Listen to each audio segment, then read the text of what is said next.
I'm Justin Krukar, and I'm here with, Mark Tognazzini.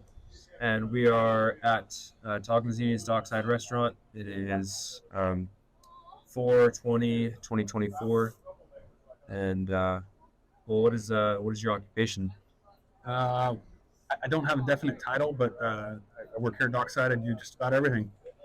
The closest thing would be, I guess, general manager, but again, we don't have titles here. I do everything from bussing tables to fixing electrical to HR to pushing food. You name it, I do it here.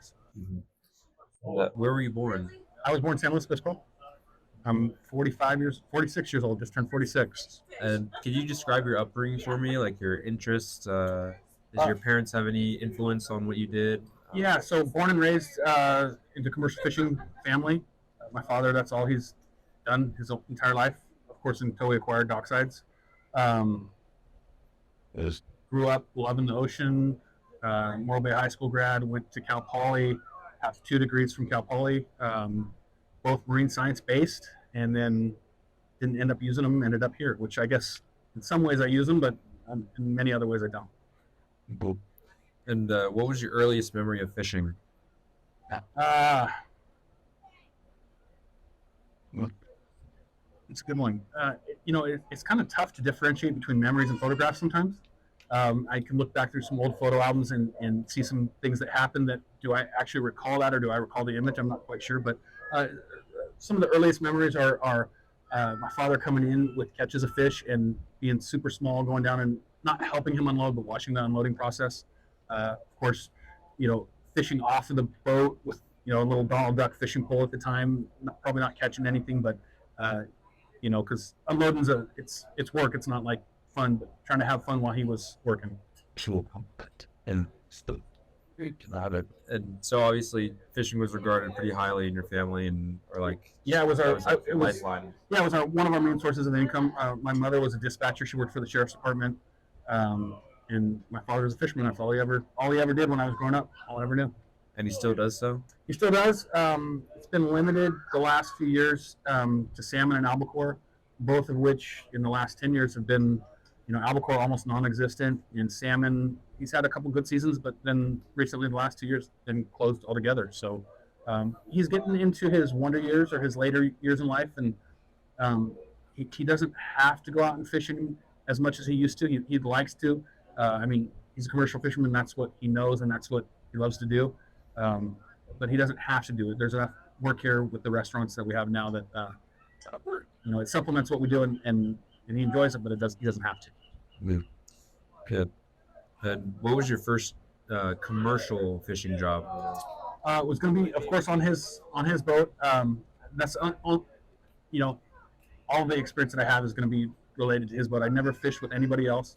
And once I got to be maybe 15, 16, kind of got away from school and sports, and growing up, didn't do much of it after that. But prior to that, I don't know exactly when I started, probably 10 or 12, going on trips with him, kind of as a baby, as him, watching me, childcare, and kind of as a job. I remember salmon fishing with him in the summers, and I had to be, 10 years old or 9 years old or 11. And when you're salmon fishing, the way that you fish is you troll through the water with a bunch of hooks or lures in the water. And when a fish gets on, there's a spring that's activated that the fish starts pumping. And if you're watching the springs, you can see when a fish gets on. And throughout the day, you got to watch those springs a lot. And he, of course, would be driving the boat and towing the boat and maneuvering through other boats. And it's a long day. And he would pay me. I'd sit on the back deck and I'd watch the springs all day. And if I saw a pumper or a fish that was pumping, I'd get a quarter. And so that was probably one of the first memories of my role in helping him out commercial fishing, other than him babysitting me during that time. That's cool. That's awesome. Yeah. And why did you pick? Oh, I know you now just run the restaurant, but why did you pick fishing? Was it obviously part of your family's goal to push you that way, or? No, I grew up I grew up on the ocean. I saw the wonders of the ocean. The ocean, it's an amazing place. I loved it. I loved the activities on it. I was never, I worked hard when I worked with him, but I was never pushed into doing that. And it was the opposite. I was pushed away from that. he told me, don't become a commercial fisherman. It's a tough lifestyle. It's hard work. You don't make a lot of money. Use your brain. Go to school and make your money elsewhere. Um, I also did a couple. My father, in addition to fishing, does research charters, and I remember, again, I don't know at what age exactly it was, but helping him out with these research charters and making friends with some of the scientists on board. And there was a gentleman we worked with. His name was Milton Love, and he said, if you're going to go to school for that long to become a marine scientist, I wanted to be, go to school and become a marine scientist. He said, become a doctor, become a dentist, become a chiropractor, become something else other than a marine biologist. You'll think before it, you'll make more money, you'll be happier. But ultimately, if it's your passion, then go ahead and pursue it. But just be aware that you're not going to make much money doing that. So I was really more driven towards the science field of it, and that's why I went to school for so many years doing that. Like I said, I have a degree from Poly, a bachelor's degree in sciences, biology, and then I have a master's degree in marine sciences, both of which, I haven't really applied other than, going to school. It really teaches you how to learn, not necessarily what you learn. And I do apply a lot of what I've learned there in managing people and, all the other tasks that we do here. And what drove you to, acquire Tognazzini's or like this dockside restaurant here? Yeah, so my parents both started Dockside and Dockside 2 Fish Market. Their dream was to have a little fish market on the Embarcadero somewhere here in Morro Bay. And I think I was in middle part of high school. The restaurant came up. It was an old defunct, fish house, but kind of a grease pit. And it came up for sale. The guy wanted out of it.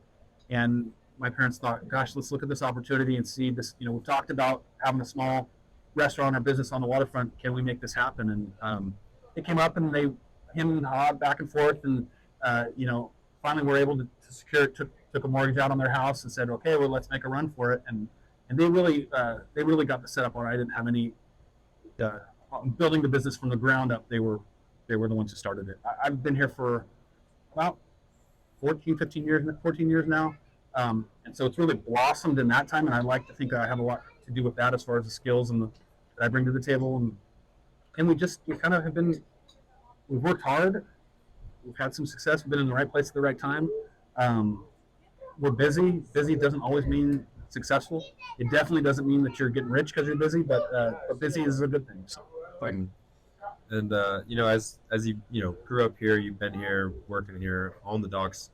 How has the whole Embarcadero changed, or is there any fleet size, any buildings have gone up or anything like that? How has that changed physically? So the Embarcadero in general has become more tourist oriented, and all you got to do is drive from Beach Street south, and there's no commercial fishing down there whatsoever. It's all trinket shops and taffy shops and a little bit of kayaking, and it's all revolves around the business, around tourism. North of Beach Street, there is still some commercial fishing supported industry. A lot of that has to do with Measure D, which is kind of getting overlooked now, but it was a vote of the people to keep the northern end of the waterfront, to keep the businesses that are here, just supporting the commercial fishing industry.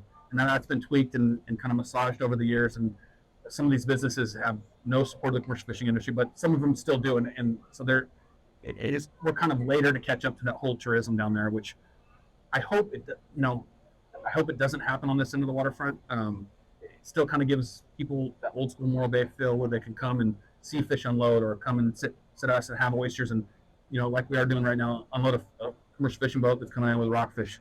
I think a lot of people enjoy that. It's historic Morro Bay, and they don't want to necessarily be down in the taffy shops or the trinket shops all the time down there. Right. As far as fishing goes, from my recollection of the last 20 or 30 years, fleet size and boat size has definitely shrunken. There still is an ample amount of commercial fishing that happens here in the bay, but it's mostly smaller boat operations, 1 and 2 man crews. A lot of the big pelagic boats and big, 3, 4, 5 man crews, those have all gone to the wayside. They've either moved out of Morro Bay or are gone completely. And it's not about, the fish not being there. It's about, there's no infrastructure here in Morro Bay for that anymore. And so those boats, they still have some infrastructure in Monterey, some in Santa Barbara. Um, it's about limited entry and limited permit and the accessibility of the fish, not necessarily the availability of the fish. Right. I just spoke with Garrett or David Yeah. Rose, and he said, there's not many people that buy local. Like not like no one here buys local. Do you buy local? Do you use your own fish that you're catching or your Yes. dad's? Yeah. So as far as restaurants, it's a Gucci thing to say, oh, we've got local this and local that. It sounds great. People come in, they order a meal, and your server says, we've got local this. There's really no reality to it. Um, Most places here, we live and die by local. When I don't have local product, my server is not going to tell you it's a local product. If they tell you it's local and it's not, they're going to get their butt chewed. You can go down to some of the finest establishments on the waterfront, and on their menu it says local this and local that, and there's no validity to it. There's times when I absolutely don't have local product and I have to substitute from elsewhere, and that's okay. I just we're upfront about it and forward and honest and say, hey, this is salmon from Alaska right now. There's no local salmon season this year, or rarely happens. But if I don't have halibut, yeah, we're sorry, we're having to bring halibut out of Canada. The weather's been too bad, and my guys aren't catching right now. Truth is often what people don't want to hear, and unfortunately, we tell the truth even when they don't want to hear it. A person will come into my market over there and they'll ask me about, can I get some snapper? Can I get some red snapper? And we'll tell them, sorry, we don't sell red snapper. There's no such fish on the West Coast. People will look at me like I'm stupid. Oh, you're crazy. I've been buying red snapper for the last 30 years. Those little red snapper we used to catch off the pier, and we tell them, well, I'm sorry, it's really a rockfish. They'll go home and look it up online, and some of those people will not come back, and some of those people will come back and thank me and say, hey, thanks for being honest with me. I'd never heard that before, but your honesty, you just earned my business kind of deal. So, and back to the whole local aspect. There's times of year again when I'll have very seldom or very few local products, but we're honest about it, and hopefully people, we earn people's trust and earn return customers from that. And also in terms of facilities, how's that kind of, I guess, gone downhill as many people have explained it to me. Processing facilities that so there's no other than us, what we do here in Geos, there's no fish processing here. There's no processing facilities here at all in the Central Coast anymore. There used to be a pretty big one over in the Atascadero, Central Coast Seafood. That's gone.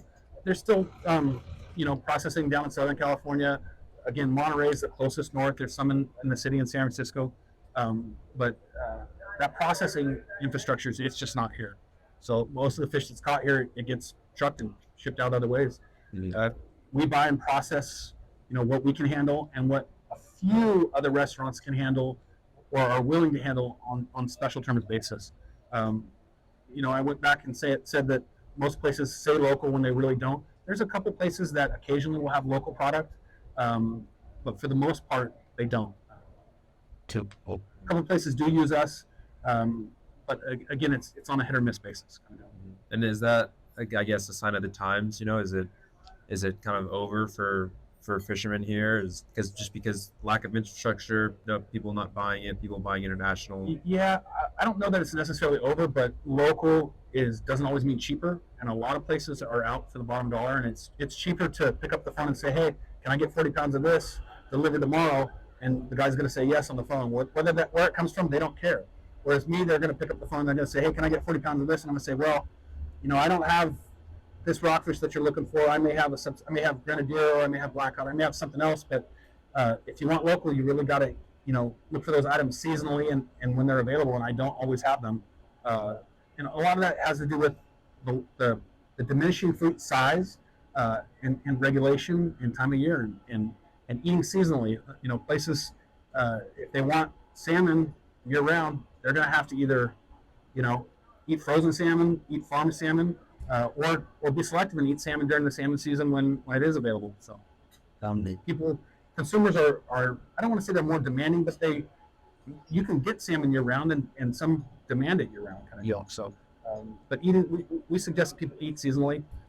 It's no different than if you're going to go and going to have produce. If you want corn and it's not corn season, then you're going to get it from South America. Or if you want tomatoes and it's not tomato season, that's going to come from Chile or wherever it comes from. Of course. Yeah. So eat seasonally.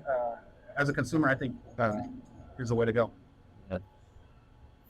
In terms of regulation, has that helped or harmed the industry? And if it has harmed it, in your opinion, are there any that have been good regulations? Um, so regulation in general, the general aim, I think, is to protect the resource, to make it available to all, to ensure that the resource is being managed properly. Whether that happens or not, it doesn't. Uh, Regulation in general is retroactive. They'll see a problem and then they'll regulate, and often that regulation is overzealous. And then it takes quite a few years for that to come back. Hey, we've cut this season for 3, 4, 5 years. Population blooms and it really needs to be harvested or tapped into, and it's 3 or 4 or 5 more years before that comes back into effect. So it's really retroactive, and often overzealous. They overregulate to protect, and it hurts the industry. It hurts. There's so much regulation now that there's not a lot of new blood getting into the industry, and it's expensive to get permitting. It's expensive to get licensing. You see average age of fishermen. There was a study, and I can't remember how long ago, but it said the average age of commercial fishermen in California was like 60 years old.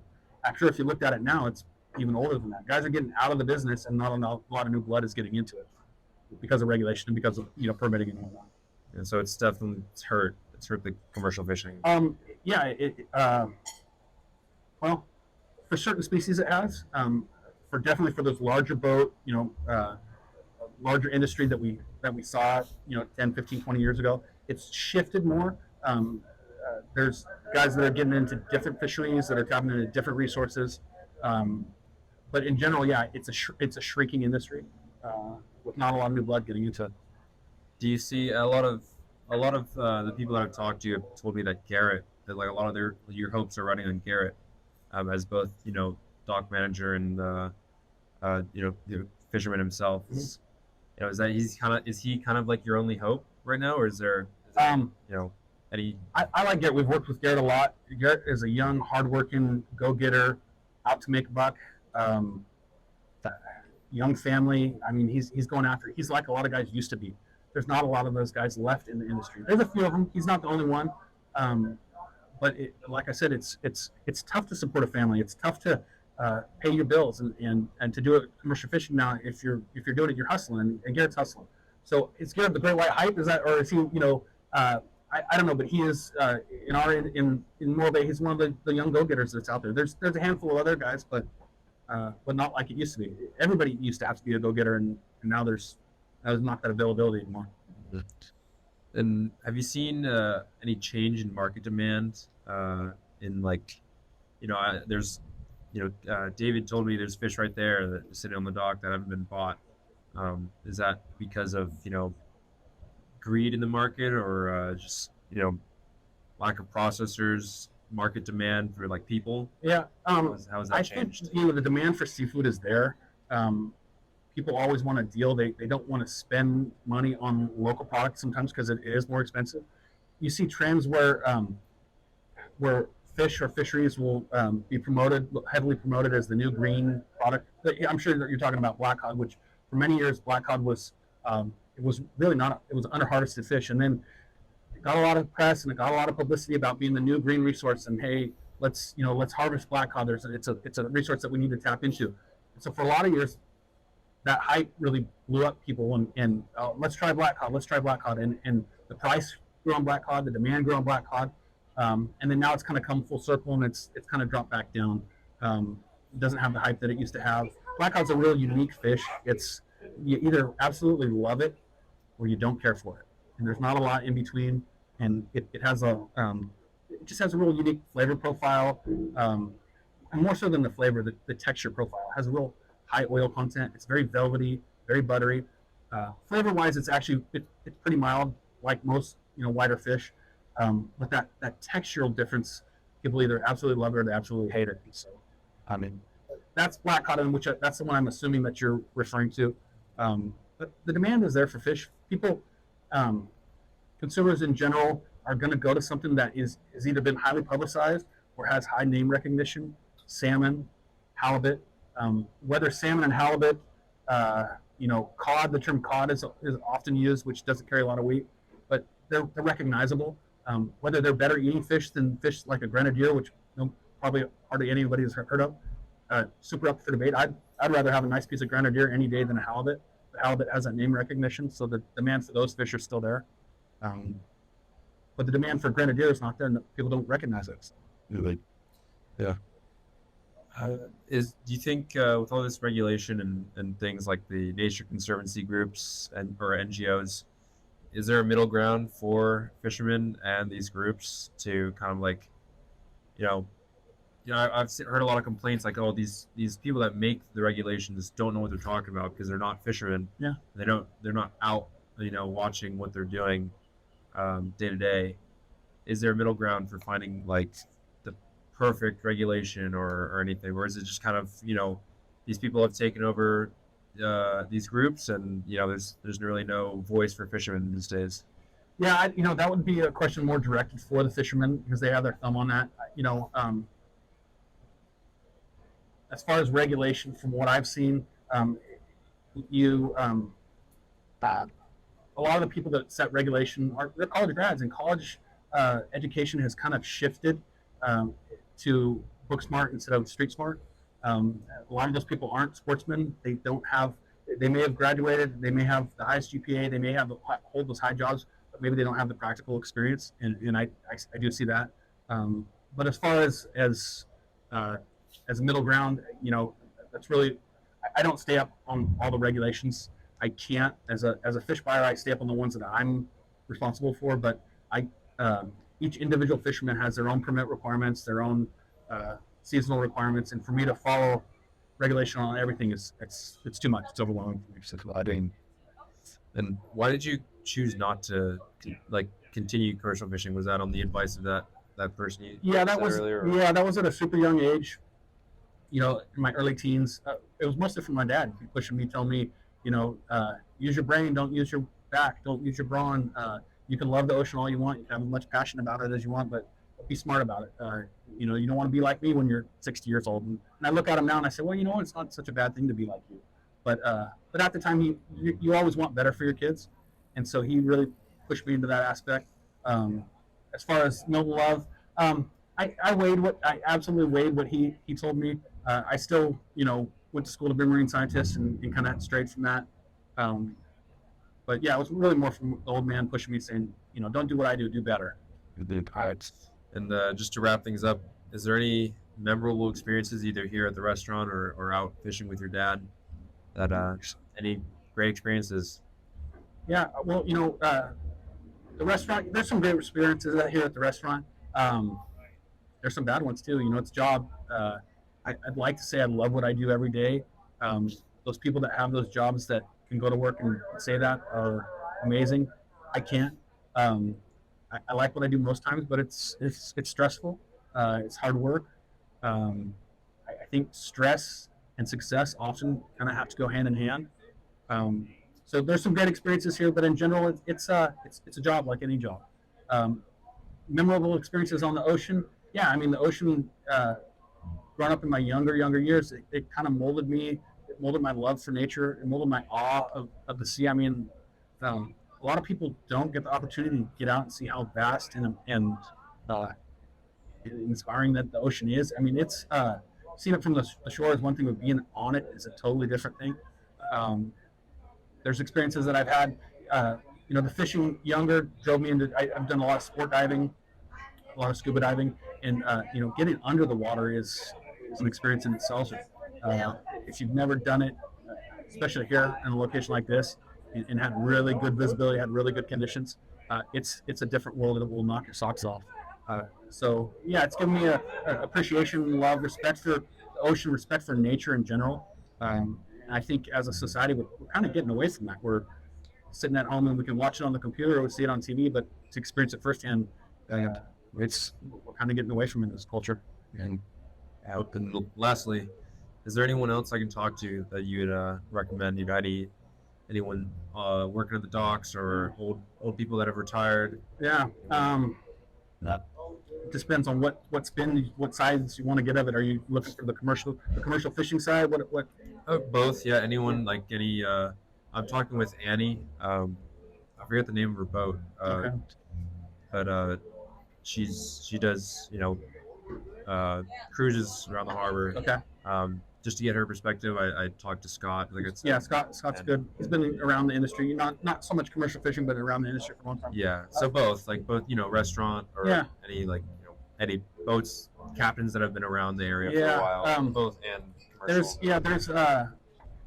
There's a guy in Avila who you should really talk with. He's retired now, but his name is Travis Evans. We buy halibut from his grandson, Danny Morton.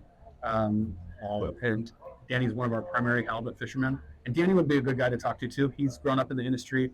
Danny's father actually passed away in a boating accident offshore. And both of those would be plethoras of knowledge. Travis, I think he's 101 or 100 years old. And He's 101. Yeah. is he 100, have you talked to him? I have. Yeah. Okay. I'm sure it was a heck of an interview. So, Yeah. and he's pretty sharp still, I think. So He it's been a is. while since I talked to him. He But, is. but then you got the right. Did you talk to Danny, his grandson? Not yet. Yeah. I would if you spoke with Travis, I would speak with Danny because it'll give you a a side of it from someone who's really. So Danny's another hardworking go-getter on the same page as Garrett. Works his butt off. Got a young family. Sees what regulation does. Sees his ability to make money and or not make money.